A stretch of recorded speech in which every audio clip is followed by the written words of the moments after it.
اعوذ باللہ من الشیطان الرجیم بسم اللہ الرحمن الرحیم وَلَبِثُوا فِي كَهْفِهِمْ ثَلَاثَمِائَةٍ سِنِينَ وَازْدَادُوا تِسْعًا قُلِ اللَّهُ أَعْلَمُ بِمَا لَبِثُوا لَهُ غَيْبُ السَّمَاوَاتِ وَالْأَرْضِ أَبْصِرْ بِهِ وَأَسْمِعْ مَا لَهُم مِّن دُونِهِ مِّن وَلِيٍّ وَلَا يُشْرِكُ فِي حُكْمِهِ أَحَدًا۔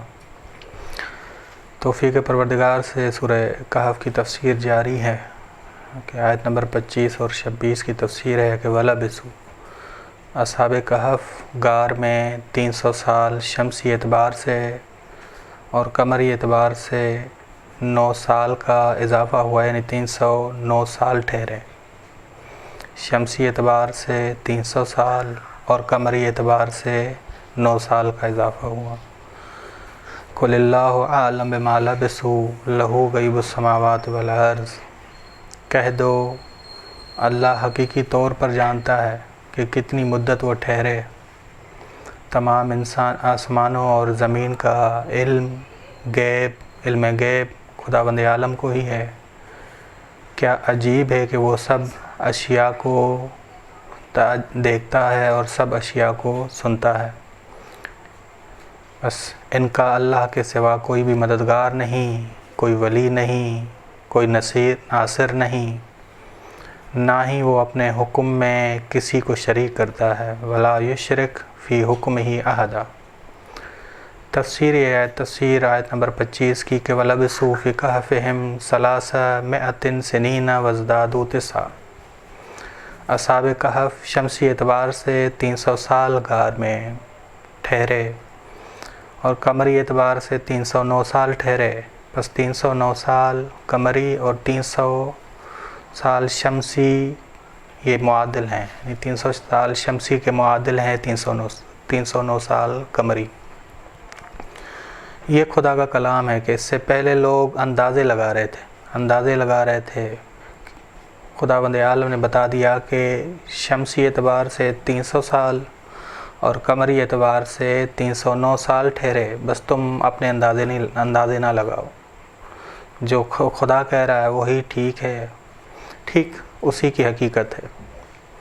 بس خداوند عالم نے ان سے کہا کہ تم لوگ غیب کو نہیں جانتے، خدا غیب کو جانتا ہے، بس اندازے نہ لگاؤ۔ بس وہ مالک الملک اور ملکوت ہے کہ تبارک الذی بیدہ الملک وہو علی کل شیء قدیر، یہاں فسبحان الذی بیدہ الملکوت، بس خدا کے دست قدرت میں ملک بھی ہے، عالم ظاہر بھی ہے اور عالم باطن بھی ہے، ملکوت بھی ہے۔ ٹھیک، بس خداوند عالم نے بتا دی وہ مدت کہ اصحاب کہف جو غار میں ٹھہرے تھے وہ کتنی مدت تھی۔ قُلِ اللَّهُ أَعْلَمُ بِمَا لَبِثُوا، کہہ دو کہ اللہ جانتا ہے جو وہ ٹھہرے۔ لہو غیب السماوات، یہاں ترجمہ یہ نہیں کہنا آپ نے کہ کہہ دو کہ خدا زیادہ جانتا ہے، وہ ٹھہرے ہیں اس کے حوالے سے خدا زیادہ جانتا نہیں، خدا کے علم میں کسی کا مقابلہ نہیں۔ بس قُلِ اللَّهُ أَعْلَمُ، خدا جانتا ہے کہ وہ کتنا ٹھہرے۔ لہو غیب السماوات والارض، اس کے لیے ہے آسمانوں، یعنی وہ غیب السماوات والارض، آسمان اور زمینوں کے غیب کو جانتا ہے۔ ابصر بہ واسمع، بس اعلم، یہ جو اعلم ہے یہ افعل و تفضیل نہیں ہے کہ ہم مقابلہ کریں خدا کا دوسروں کے علم سے اور کہیں کہ خدا زیادہ عالم ہے، بلکہ افعل تعیینی ہے، یعنی کیا، یعنی خداوند عالم کو سارے غیب کا علم ہے۔ یہ خدا یہ بتانا چاہ رہا ہے کہ خدا کو سارے غیب کا علم ہے۔ ابصر بہ واسمع، یہ صیغہ تعجب ہیں دونوں، ابصر بہ اور اسمع بہ، یہ صیغہ تعجب ہیں، یعنی خدا فرما رہا ہے کہ کیا تعجب ہے کہ تمام اشیاء اور پورا جہاں خدا کی نسبت ایک چیز کی مانند ہے، بس وہ مالک الملک ہے، وہ مالک الملک ہے، وہ مالک الملک بھی ہے اور مالک ملکوت بھی ہے، مالک ملک بھی ہے اور مالک ملکوت بھی ہے، ہر چیز خدا کی نسبت ایک چیز کی مانند ہے، اور وہ بکل شیء بصیر ہے، بکل شیء علیم ہے، بکل شیء بصیر ہے، کہ خداوند عالم ہر چیز کے بارے میں جانتا ہے، بس خداوند عالم کا علم مستقل ہے، یہ ذہن میں رکھیے گا۔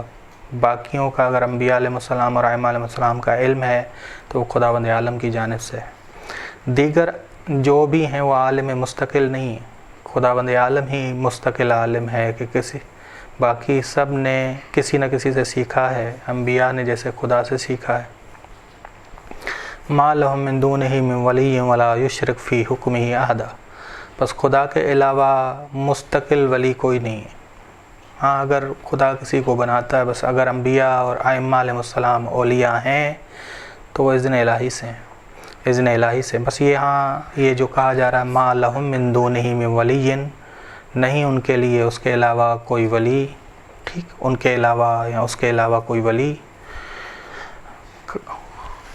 سورہ مائدہ میں آئے انما ولیکم اللہ ورسولہ والذین آمنوا، بس یہ آپس میں تضاد نہیں رکھتی، وہاں جو رسول اور والذین آمنوا ولی ہیں وہ خدا کے حکم سے ہیں، اذن الہی سے ہیں، بس اذن الہی سے ہیں، اور نہ ہی اس کے اذن اور حکم میں کوئی شریک ہے۔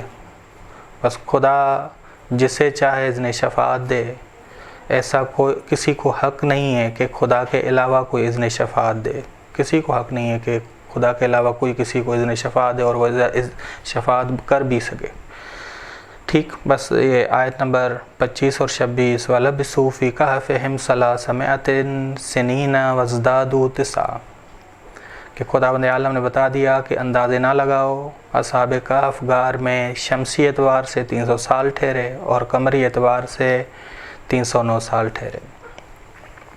اور کہا کہ بتائے کون؟ مستقل علم خدا کا ہے، بس خدا ہی بتائے، خدا ہی ہر چیز کے بارے میں جانتا ہے۔ کہہ دو کہ خدا ہی جانتا ہے کہ وہ کتنا ٹھہرے، نہ کہ خدا زیادہ جانتا ہے کہ خدا کے علم کا کسی سے مقابلہ کرائے، نہیں، خدا ہی جانتا ہے، خدا ہی جانتا ہے۔ بس یہ افل تفضیل نہیں ہے، بلکہ افل عالم جو ہے افل تعینی ہے، خدا ہی جانتا ہے۔ لہو غیب السماوات والارض، وہ آسمان اور زمین کے غیب کو جانتا ہے۔ ابصر بہ واسمع، بس تعجب ہے کہ خدا ہر چیز کے بارے میں جانتا ہے، بس تعجب ہے کہ پورا جہاں خدا کی نسبت، ہر چیز، ہر مخلوق خدا کی نسبت ایک چیز کی مانند ہے، کوئی فرق نہیں پڑتا، خدا نے بس ایک چیز کی مانند۔ ہمارے لیے جب چیزیں بڑھتی جائیں گی تو کوئی نہ کوئی ذہن سے نکل جائے گی، لیکن پورا جہاں خدا کی نسبت ایک چیز کی مانند ہے۔ ما لہم من دونہ من ولی، نہیں ان کے لیے اس کے علاوہ کوئی ولی، یعنی مستقل ولی خدا ہے۔ جو اذن الہی سے ولی بنے وہ بھی خدا کے حکم سے ہے، وہ خدا کے مقابلے میں نہیں ہے، یہ ذہن میں رکھیے گا۔ ولا یشرک فی حکمہ احدا، اور نہیں وہ شریک بناتا اپنے حکم میں کسی ایک کو۔ وصلی اللہ علی محمد اہل بیتہ الطیبین الطاہرین۔